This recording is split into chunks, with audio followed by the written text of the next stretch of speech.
Welcome to Strung Out, the podcast that looks at life through the lens of an artist. Your host is the artist, writer, and musician, Martin Lawrence McCormack. Now here's Marty. Hey, welcome back to Strung Out. This is our second part with the interview with Ernie Hendrickson. And if you didn't get to the first part, you should really check it out. Some beautiful songs. And what we always like to do on this is get into the nitty-gritty of songwriting, what gets us going with it. And play us in, Ernie. All right. What's this tune called? I'll do one called A Joyful Sound. This is the lead-off track to my newest album. And what's that album called? Live at Cafe Cart.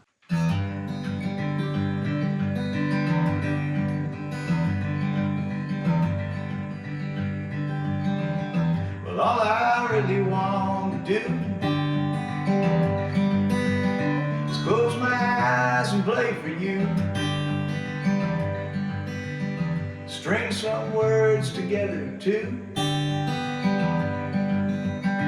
Melt my mind away in a tune. Sailing on a melody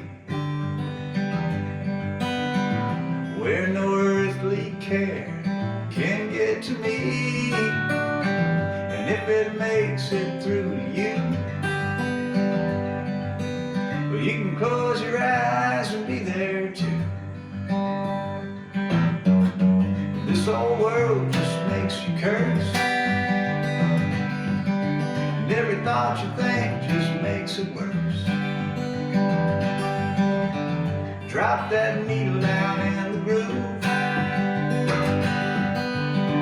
Meet the Beatles in your living room, singing about all you need in 2 and 3 part harmony. The sound of love's own melody coming through your record machine. Whatever makes you hurt, whatever gets you down, the medicine you need is love, and it's all around. Turn it on and turn it up. Hear the joyful sound. Just an earful makes the medicine go down.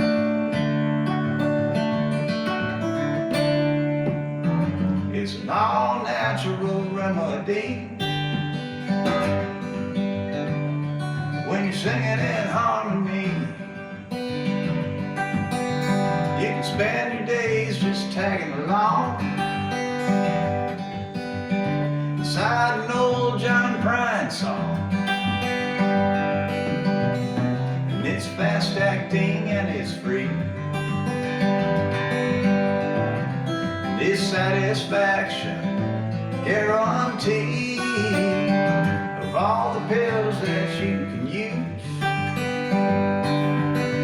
Never found one better than singing the blues.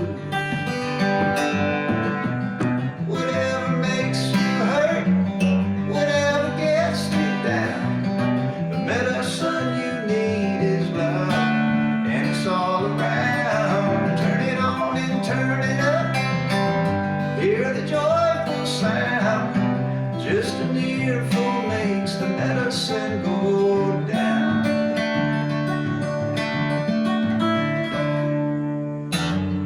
All I really mean to say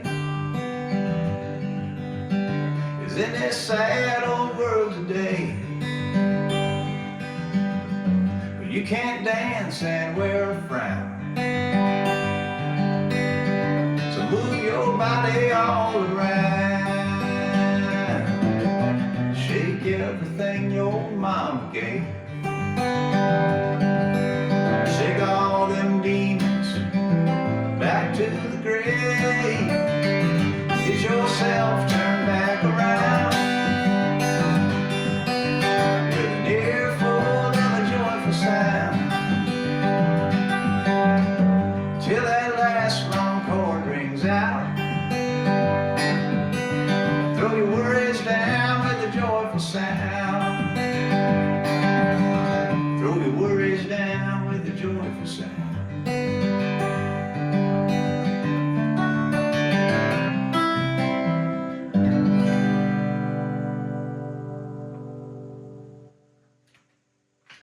once again, you set up the whole podcast. Well, great.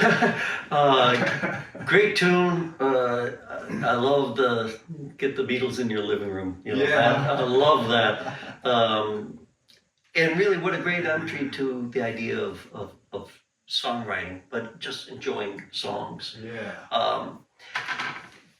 Let's talk a little bit about that, because you write a lot of very thoughtful lyrics, in the sense that I'm just picking out a couple little gems in the course of you writing stuff.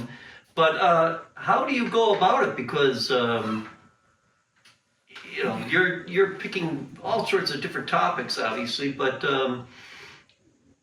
you know, on the last podcast, we kind of said, you know, there's a little bit of the musician that that wants to say something. You definitely are trying to say something in this song. But give us a little bit on how you went into this.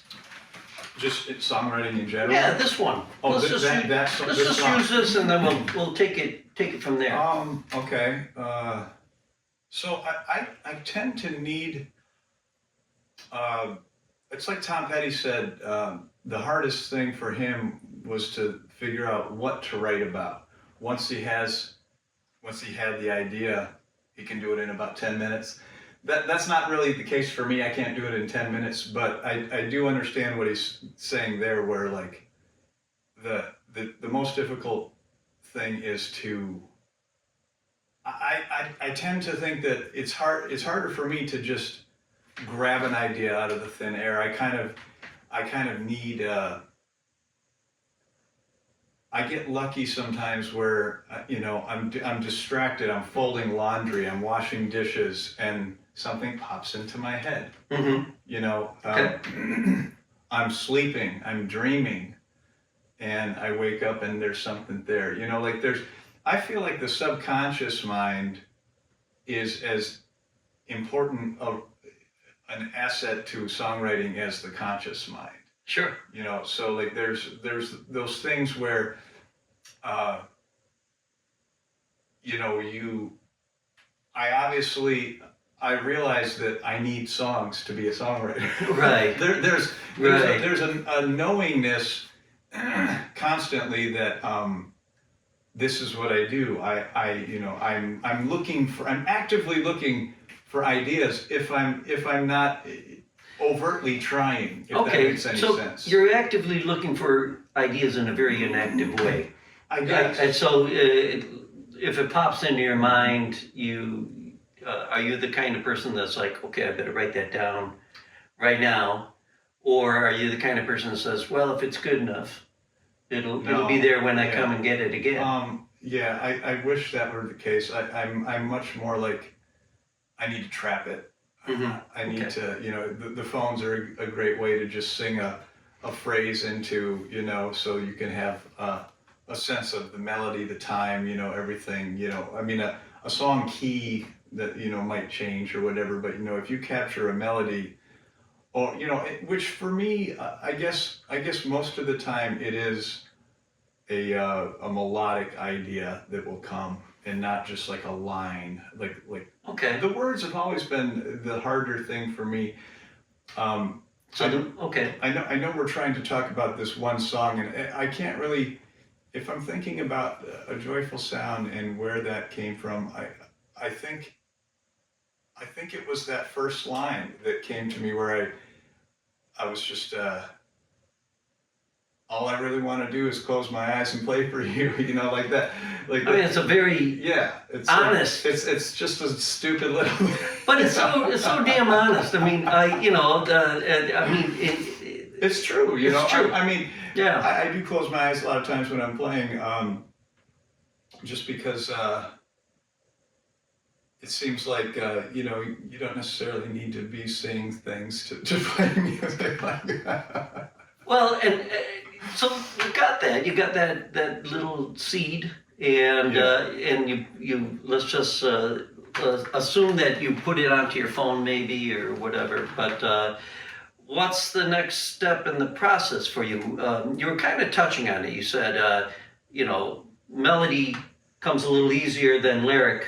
Are you the kind of person, I always ask every time I interview somebody, are you walking around with the radio playing in your head of your melodies? Is that the kind of way that melodies work for you? Or are you, is it also like your songs where you'll be washing the dishes and all of a sudden you hear, just something starts creeping in? Well, I'm sort of full of these little things that I remember from other musicians, and I don't mean to lean on them so much, but these are the things that kind of inform me. So, one of my heroes is Jerry Garcia, and I remember him saying sometime that if he just sits there for any length of time, something is going to start playing, some melody, and he said, but it's cheap. It's like, so like, there's going to be like some faucet of melodic, because, we live and breathe music, right? Like, right. So, something, some groove, some song, something's going to come in. That's not really where it's at. It's more about getting past that. Like, so yeah, there might be kind of a baseline thing running, but that's just the monkey mind to me. Like, that's just, for maybe for some people it's not melodies, maybe it's just like dialogue or something with thoughts. Well, let me ask you this: when you hear that melody in your head, how's it coming at you? Now, you mentioned bass. I mean, are you hearing it in the dynamic, since you were in a band, the seats? Yeah. Are you hearing it in the full finished dynamic where you're like, oh yeah, I can hear, the drums, I can hear that? Or are you hearing it from, I can hear myself playing this guitar? Well, here we go again with me quoting other musicians, but here, Jeff Tweedy said something, to paraphrase, he said something like, music will never sound as magical as it sounds when you hear it in your own head. He's like, the minute you add a guitar or you start trying to figure out whatever it is to realize that idea. Yeah. I think Jimi Hendrix said that too, like the music that he heard in his head, it's like the most magical expression of sound. So I don't necessarily hear it fully realized in my mind, but I do tend to hear, I don't really hear instrumentation, but when I get an idea, especially if it's like a melodic idea, it does tend to sound pretty complete in my mind, and then once you do try to figure it out, it does, I do get what Jeff Tweedy's saying, like it's like, well, was that it? Is there a step between, though? Is there the kind of thing where you're like, okay, I better, into the phone, and then you give it to the guitar? Yeah. Yeah, absolutely. Yeah. So usually it's, sing a little snippet of a melody, even if the words aren't there. Just. Yeah, I would probably take what Tweedy is saying, and I get what he's saying, but I think where the magic gets a little more difficult to replicate is going into the studio versus live. Sure.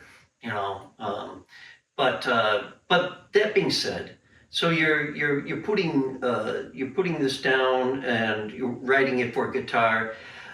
One of the things that has caught me in the last podcast is I'm listening to you play, and all of a sudden up comes this chord that I didn't expect. And it's really welcome and nice. It's like a little refreshing oasis where you're like, oh wow, we just or a bend in the road. All of a sudden you're like, oh wow, oh how cool. It was my reaction to that. Is that something that you when you're crafting, are you like, okay, I got my melody. What am I going to do for that listener? Am I going to throw a little surprise at or is it just kind of like it's complete? So that kind of thing goes back to my just general ethos as a musician, which is that I will probably, if you like one thing that I played, don't listen for it the next time. I'm going to disappoint you. I think that's great. It's never going to be the same ever. Because I feel like the magic is in the journey, you know, like Right. your songs are, you know, and there's even words, I'll change words, Yeah. you know, after I've made an album and recorded them, if I go, oh, it should have been that. I like that. I mean, I really do like that because I think in song crafting, it is funny when you come back on a song that you've written, you know, 10 years ago or so, whatever, and you're like, oh man, you know, what, God, you know, this fits it. But that's part of the live performance as well. You're constantly refining. You're on this journey of discovery, you know, like my whole idea is to never feel like I've arrived. You know, I need to keep open to the possibility that there's something around that next bend that's gonna inspire me, you know. I mean, I was just listening to Bob Dylan yesterday from some recent concert, and he was playing When I Paint My Masterpiece, and it was like a completely different song, you know, minor key, totally different melody, but that's Dylan, you know, and he's one of those guys, you know, he's like one of the people I look to that sort of helped shape my attitude about music, you know, like let's see where this thing goes. And that's very freeing in a way because like I saw Steve Earle one time out in Jackson Hole, Wyoming, and you know, people were waiting to hear Guitar Town, and you know, so maybe about 4 songs in, he's like, okay, well, here's all my hits, you know, Guitar Town, Copperhead Row, you know, and everything like that, you know, and I get it. But here you have a guy like Dylan, who's like, yeah, here's a song that, you know, everybody knows. I'm going to play it for you, but I'm going to play it in a completely different way. Yeah, some people didn't even know it was that song. Right? I mean, I think that's great. But I think that's great in a way because I think most singer-songwriters, I think the bane of successful ones is, hey, play that hit, you know. But yeah, that doesn't work for me. Yeah. And I will say, in terms of writing, I had a big epiphany when I was making my last studio record. Okay. I guess we were recording in 2019, so pre-pandemic. But I worked with a producer in town named Brian Deck. Is that familiar? Doesn't ring a bell, but that's, you know. Yeah. So, you know, he was different than anyone I'd ever worked with because I came to him. I knew some people he had worked with, you know. Okay. And I was excited, you know. Sure. He has a reputation, and I was excited to meet him and to work, you know, to get to work on the songs. I had like 20 songs, and he came over to the house. I played a few things for him, and then I gave him some, like a CD or something of the songs. And I waited a few weeks and didn't hear from him. And then when I finally did, I was like, so what'd you think of the songs? And he was like, they all need work. and How did you feel about that? I was like, yeah. You know, I was like, what? You know, because, but what he said was, you know, he's like, I think they all have potential. You know, the melodies are good, the skeleton is there, but what he was hearing was that the stories weren't finished. Oh, that's interesting. It was, and it got me back to, I needed that because, like I said, you know, I came up playing, you know, long solos, more focused on the music, you know. Right. Lyrics were not something that were central to, like, I never really pictured myself as a lyricist, you know. Right. But here I find myself in the Americana genre, Right. you know, a singer-songwriter.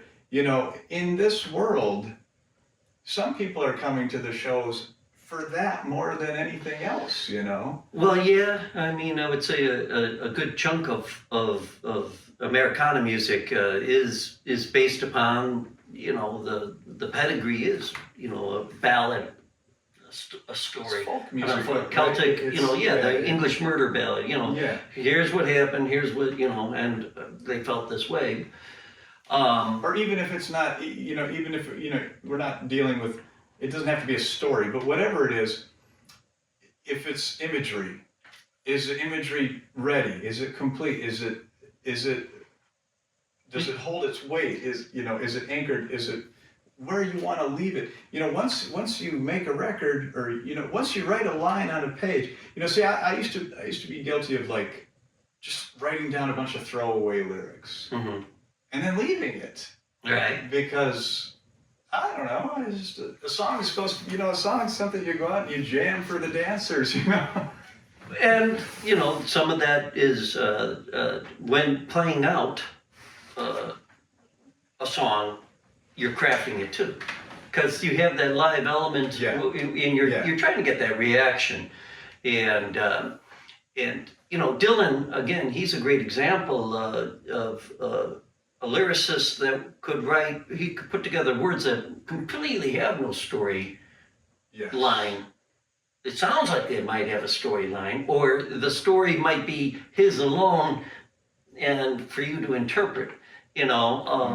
So it's interesting that your producer gave you that idea that it was incomplete. And did you find what he said to be true? Yes. So that's where the real lesson came in, and why I'm so glad that is who I ended up working with for that record, because by the time I sat down and looked at what I had written, I felt that, and there were maybe like 2 or 3 songs that he didn't touch. He said, these are good. Mm-hmm. But the ones that he said, take a look at this, take a look at this, I felt that in each case, he was right. Well, a good producer. Yeah, and I made those songs much, much better.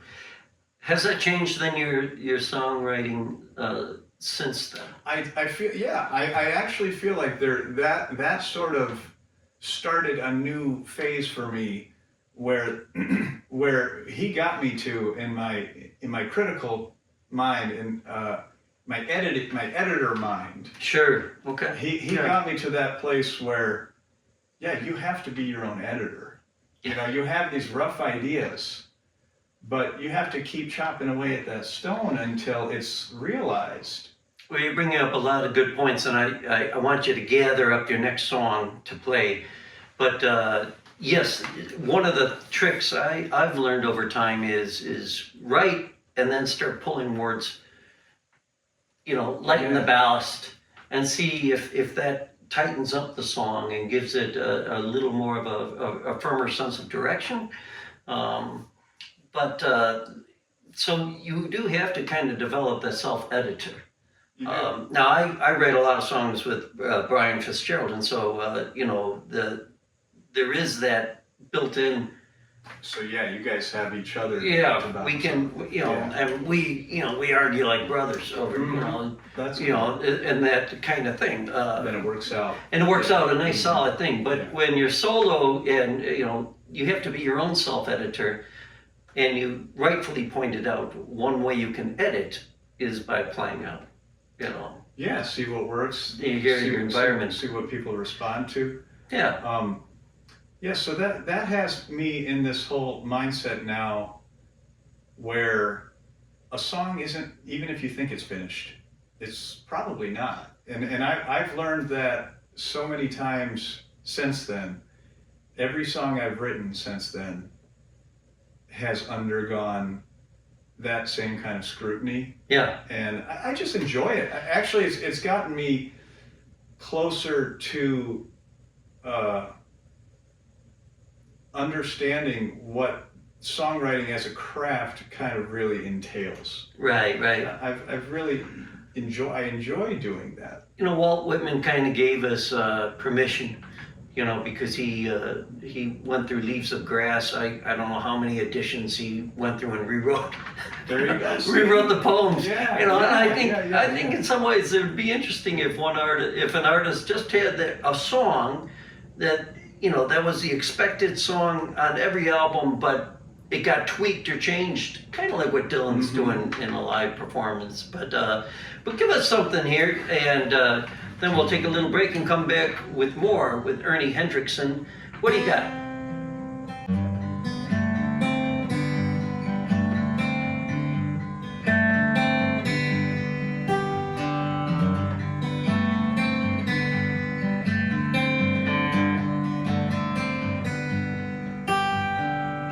If we ever needed a song, we need it tonight. The fire's closing in on every side. If we ever needed a song, if we ever needed a song, we need it tonight.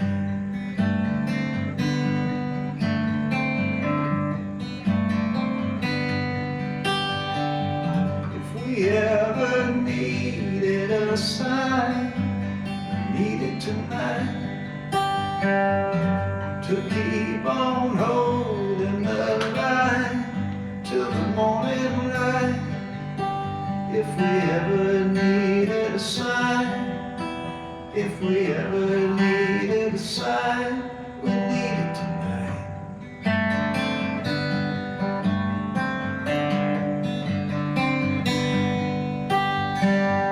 If we ever needed love, we need it tonight.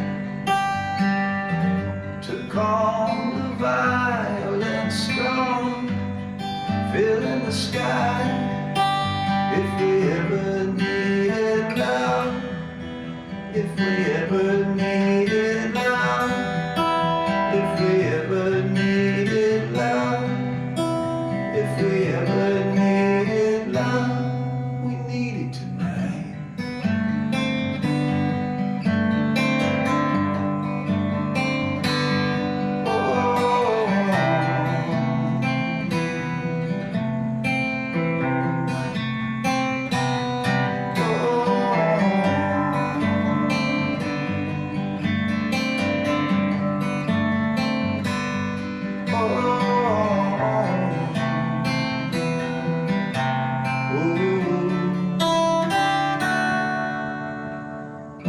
If we ever needed a dream, we need it tonight. One dream for all other dreams to live inside. If we ever needed a dream, if we ever needed a dream, we need it tonight.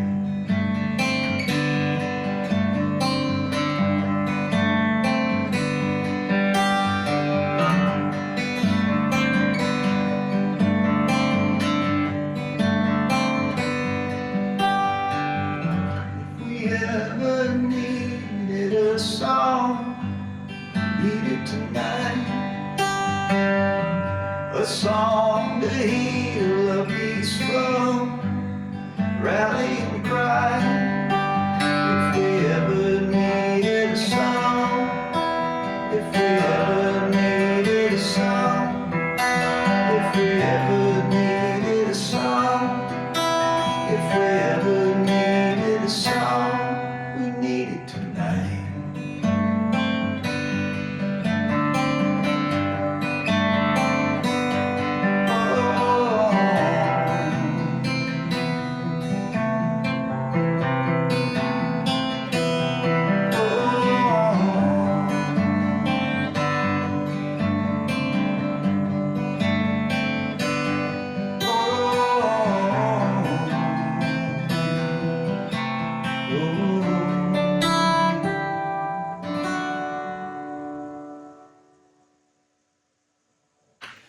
Awesome. Great ending to that. We're going to be right back after this. You're on Strung Out.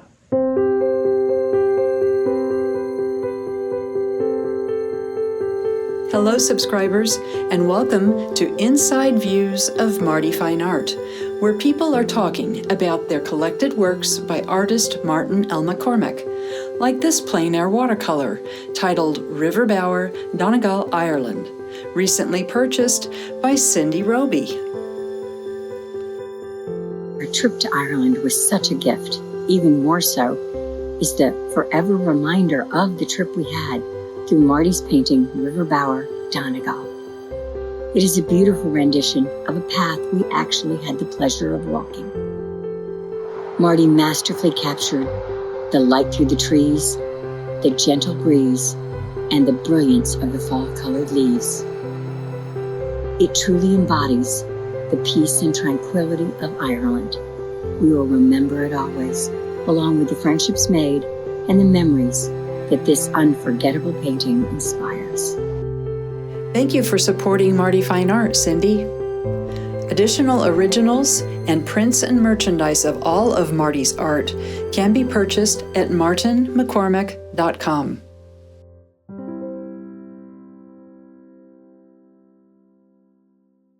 All right. I really like that song, and what I like is the fact that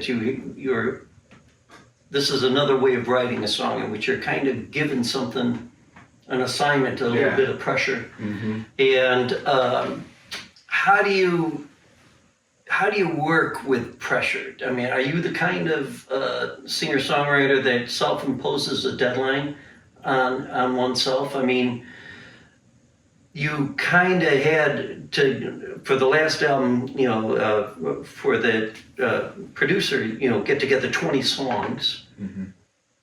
But, I mean, that takes a lot of work, Mm-hmm. and putting together a Mm-hmm. compilation of stuff. Mm-hmm. So how does it work, with Ernie Hendrickson? Do you say, okay, I've got this melody, I've got this idea, I would like to have it done by?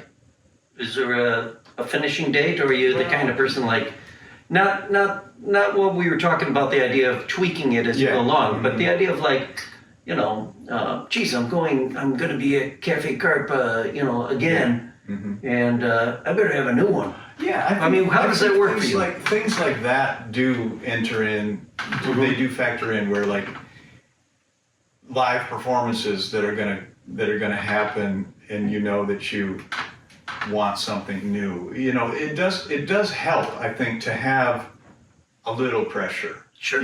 Like when you're an independent musician, which I've been my whole life, I don't have to make an album ever. You're right. Nobody's You're right. expecting me to do something. So, I don't understand that kind of pressure that people have had to, like that are on major labels or something, where like, you have to have a single, we need something to put out. So not having that kind of oversight, it's sort of, you could fall into complacency.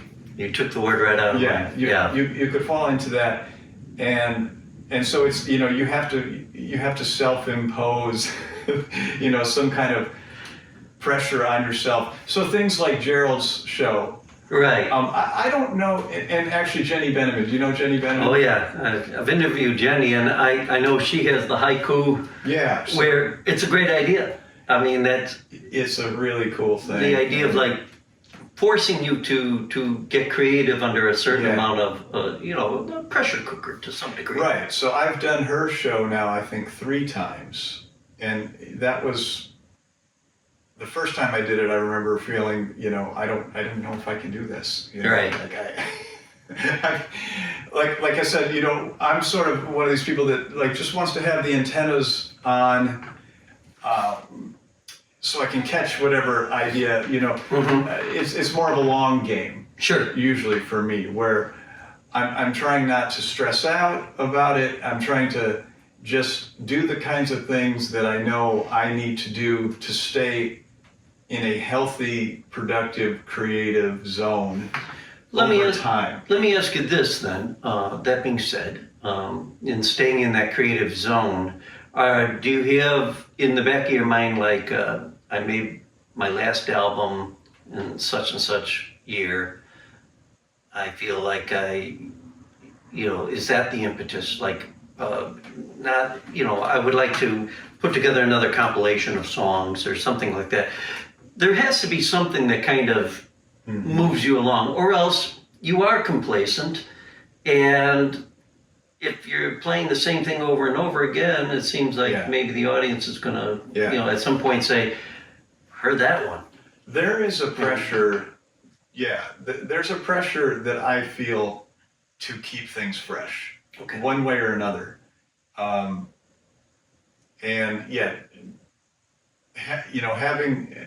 time goes quick too, like the last studio record I made was in 2019. Yeah. It's already 2025. I mean, so. It's crazy how it marches like that. So I got the live album done, which did have maybe 6 or 7 new songs on it. So nice. that was one way for me to just kind of do it in, and not spend, the whole bank doing it also because, studio records. How did that turn out for you though? Studio records are very expensive and let's just leave it at there. And maybe not for the right reasons, it's a kid in the candy store kind of thing, in some ways. At least I feel when I'm making an album, with Switchback, it's just like, oh, well, we can add this, we could do that. But a live album, were you happy with the results? Did you feel like, hey, I caught the essence of that, that moment? I typically enjoy how live music ends up sounding.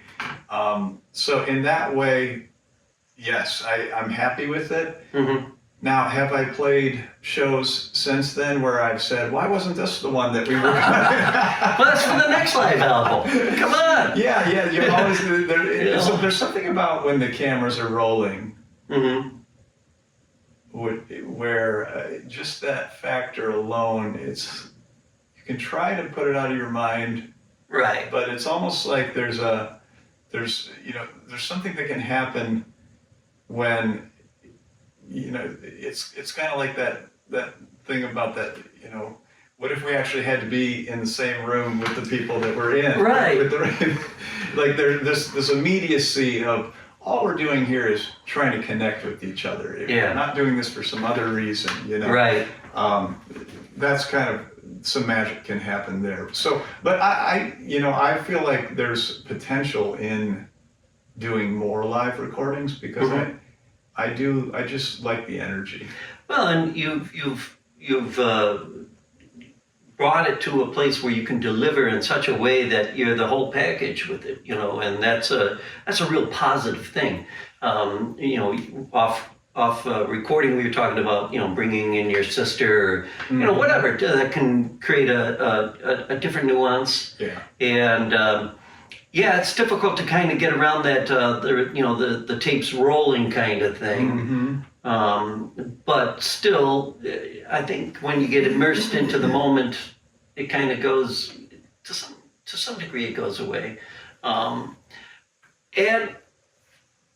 that being said, let's get you into the moment on this next song, because I've noticed you have over here like an iPad or that has some lyrics on it, and this is a relatively fresh song that you said to me. And the reason why I want to point out is for songwriters, you can even hold up that pad so they can just, people can see what we're referring to.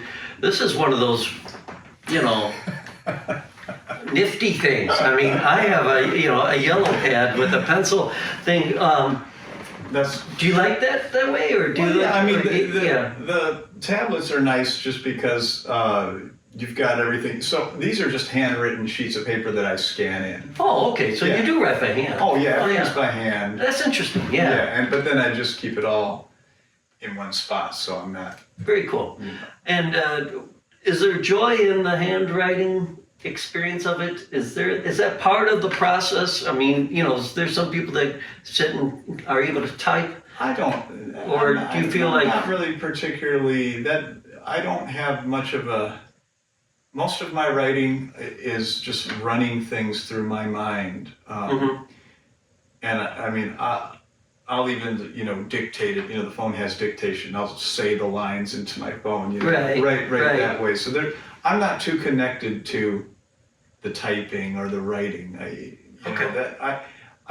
That's like, I'm more like, I kind of like to be moving, doing some other thing, like washing dishes. Okay. Washing dishes is I'm a professional dishwasher here at the house, and Brought to you by two kids.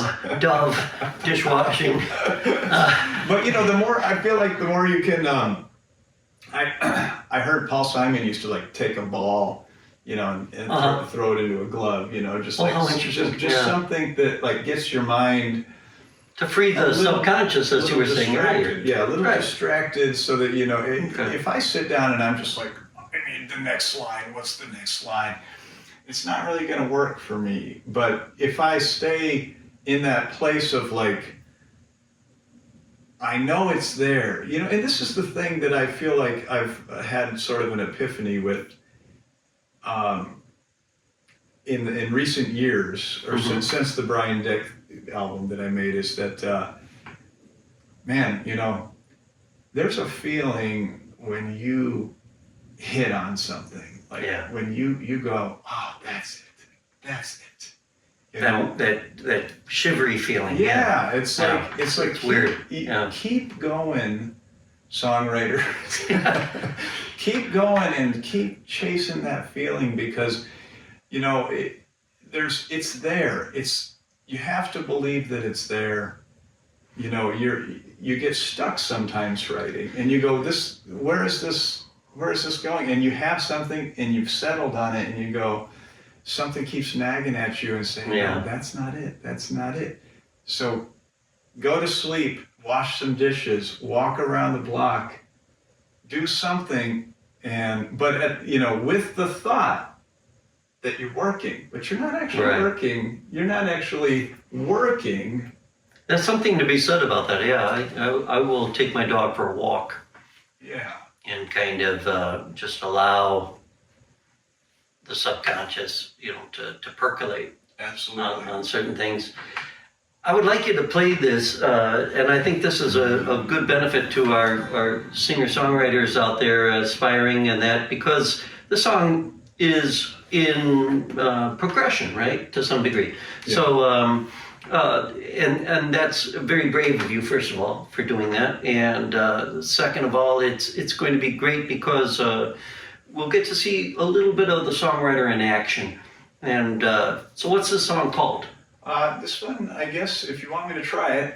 Yeah, I do. And if we crash and burn, that's okay. It's a brand new song, and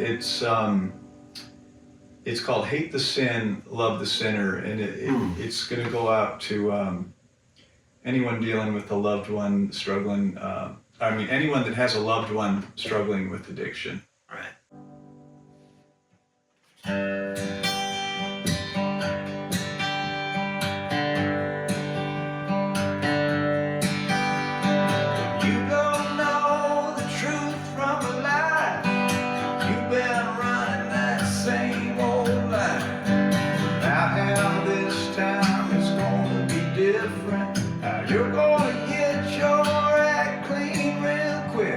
Taking a drag off of your last cigarette, wondering where all the welfare money went. Just how far down from the bottom can you go? You always seem to find a new low, half dead, sleeping on the cold slab floor. A month out of rehab, you're ready for more. Look in her eyes, trying to tell her you're sober, breaking your poor mommy's heart all over.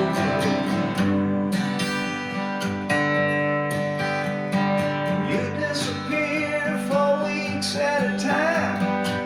We hardly know if you're even alive. You show up strung out when you need something, a few $100 till that next check comes in.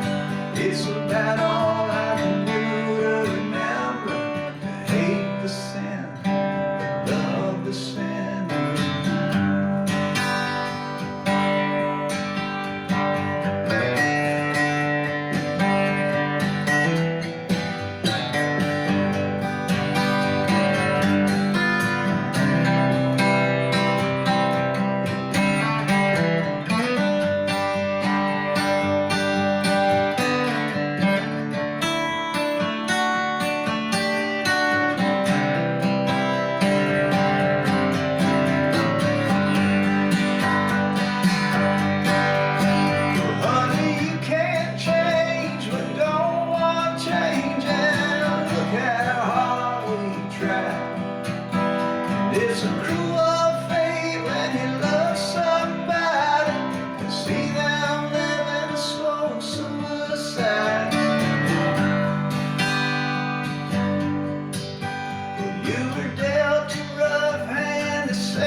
trip that you didn't sign up for. You came back never the same anymore. It's been a lifetime picking up the pieces of what ifs could have been, so help me Jesus. That old smile is what I will remember. Your hands playing that black squire Fender out in the sun at the family reunion. Before anything bad happened to you, I'd do anything to go back there again, write out the story with a different ending. But I can't let my heart grow bitter. I hate the sin, love the sinner.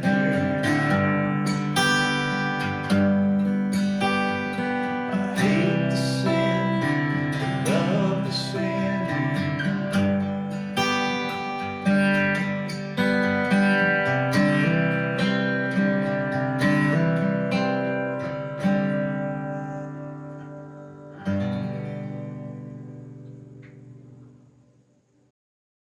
Hello, Polly Chase presenting artwork by Martin McCormick.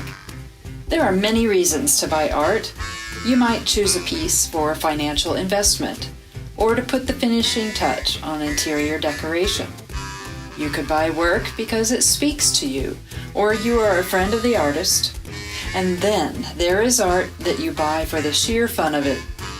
These pop art portraits in the Man and Dog series definitely fall into the fun category.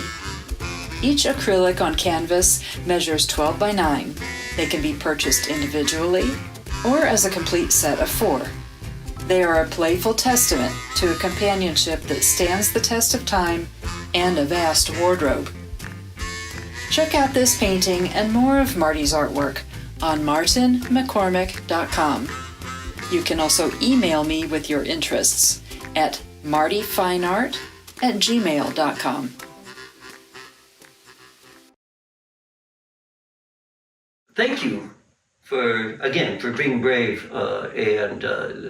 It's not easy. First of all, it's not easy to be on a podcast playing and, trying to just expose yourself. But what I really like about this song is there's an element in all of it that listening to it, I can identify with. That sense of not being able to have control over another individual.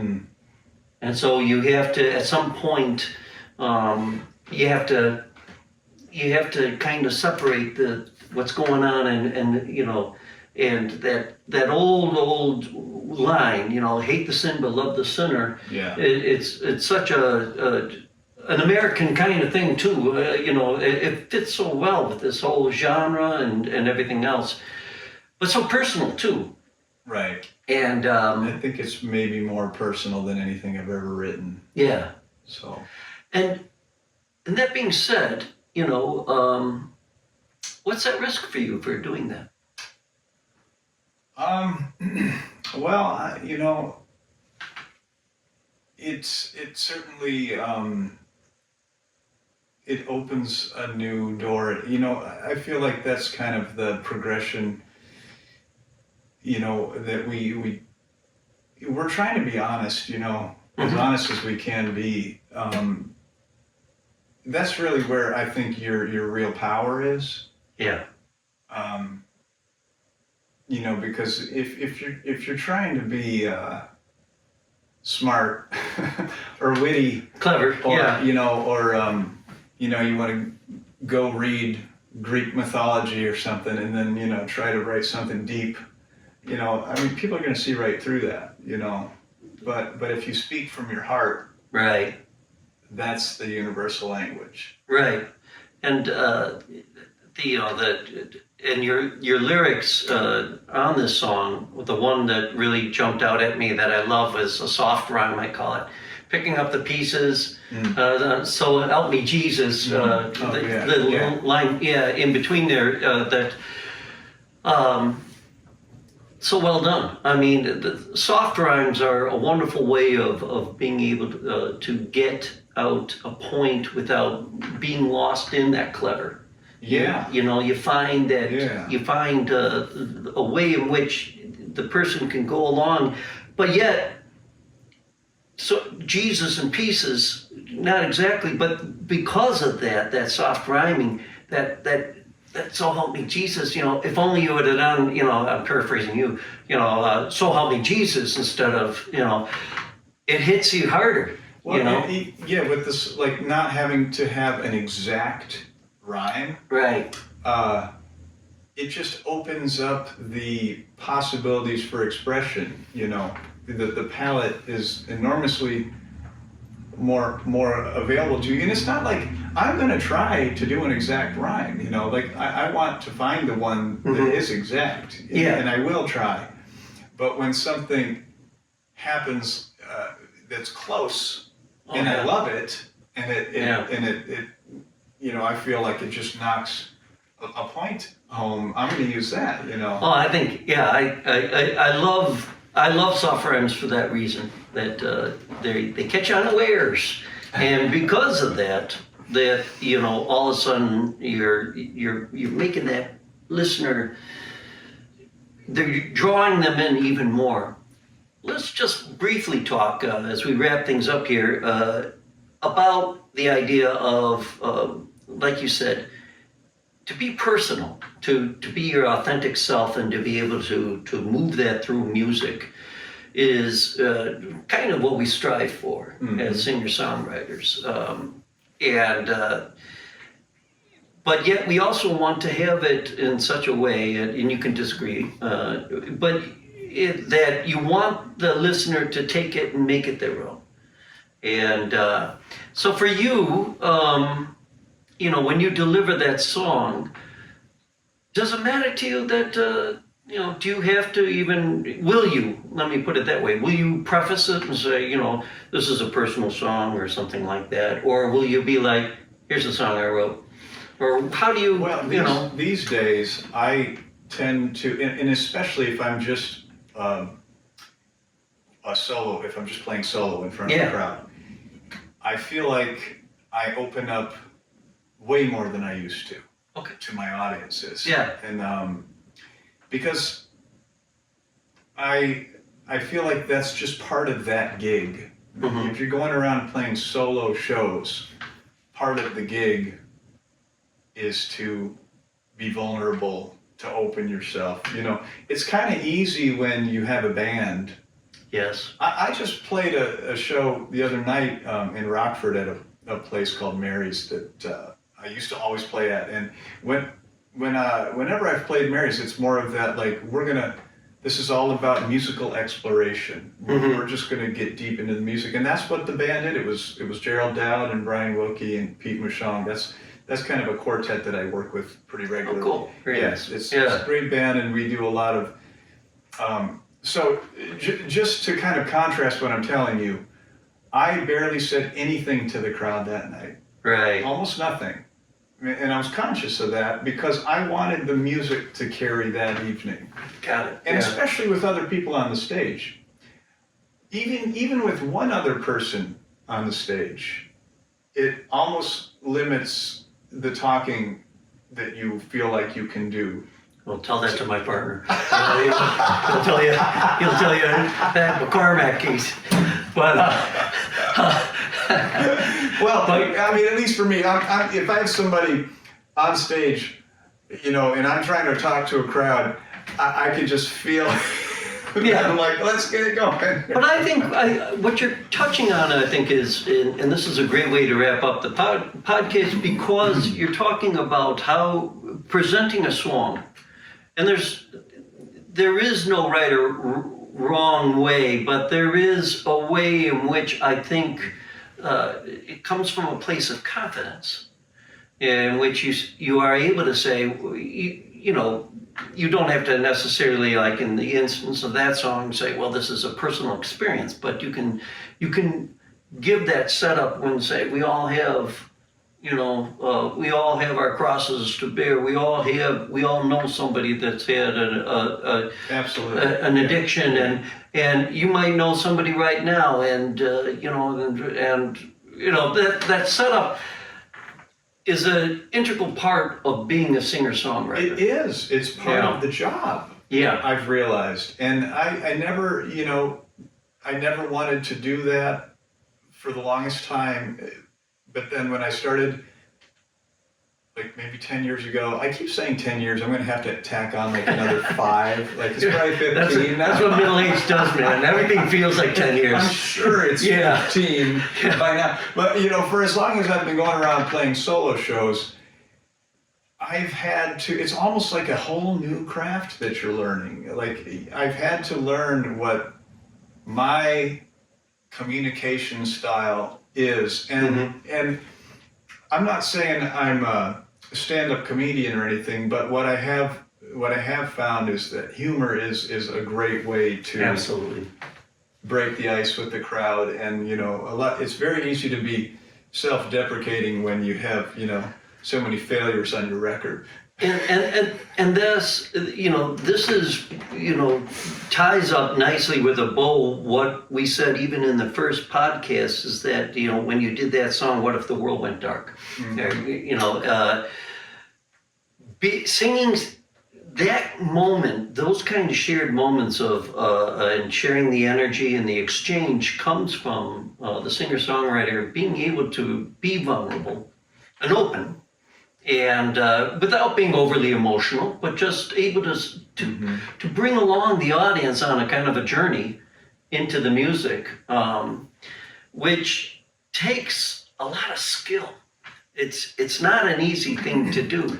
No, it's not. It's you learn about the whole. It's constantly revealing itself to you what this walk of life is really all about. Right, kind of a constant self-review, because the song that you have, that's of course those are kind of marked in time, but you're going to grow and mature and change, and so plus you're also offering this gift to people to say take this and make it your own, and as far as internalizing it, and I'm sure you've had people come up and say to you, that song you do, that's the song that, we've listened to, whatever, and that's part of the reward of crafting a good song. And I want to thank you so much. We could have turned this into a 15-hour, it might already be. But Ernie Hendrickson, just for the listening audience, give your website again. That would be ErnieHendrickson.com. All right, and for those of you that are watching this on YouTube, you'll see it displayed throughout. Go to ErnieHendrickson.com and you can pick up where he's playing around Northern Illinois, and what a pleasure allowing me to be in your home, and I wish you just a fantastic musical journey, and I truly hope our paths cross again. Yeah, me too. All right. Thanks a lot. So play us out. Give us a good one. Whatever you want. All right. We'll end with this one that I wrote for one of the Jenny Beneman shows. Perfect. It's called "Love Is Not Heavy."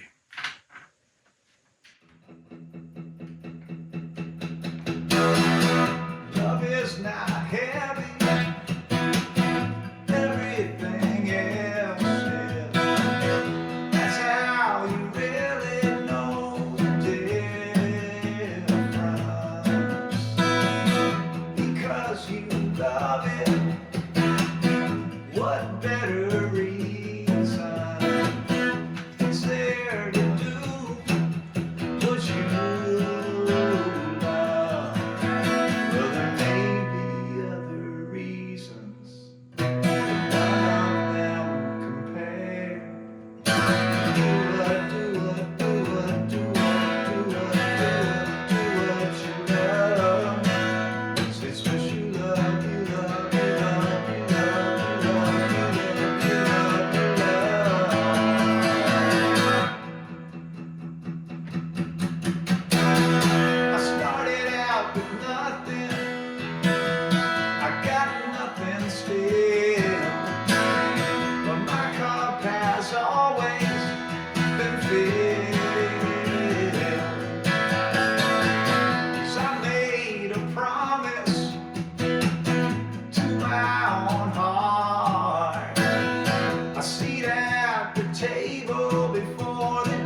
Thank you for listening. For more information about this show or a transcript, visit martinmccormack.com.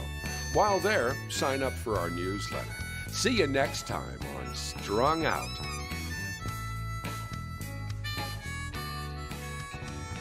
It's all so wrong, this pain we feel makes no sense at all. A swan song wasn't part of the deal, was no good.